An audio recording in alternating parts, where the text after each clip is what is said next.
আপনারা যখন বিমানে চড়েন তখন কি শুধু ভিডিও করতে থাকেন নাকি?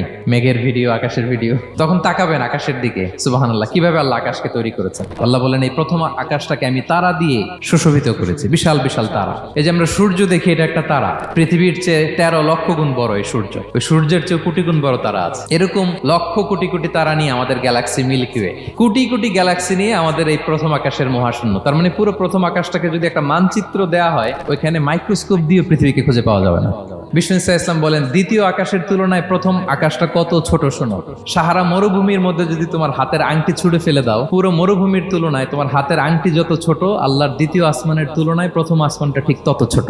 আবার তৃতীয় আসমানের তুলনায় দ্বিতীয় আসমানটা ঠিক ওই রকম। এইভাবে 7 আসমান, এরপরে আল্লাহর কুরসি, যেখানে আল্লাহ তার কুদরতি পা রাখেন। তো 7 আসমানটা যত বড়, পুরো সাহারা মরুভূমির মধ্যে আংটি ফেলে দিলে মরুভূমির তুলনায় আংটি যত ছোট, আল্লাহর কুরসির তুলনায় পুরো 7 আসমানটা ঠিক তত ছোট।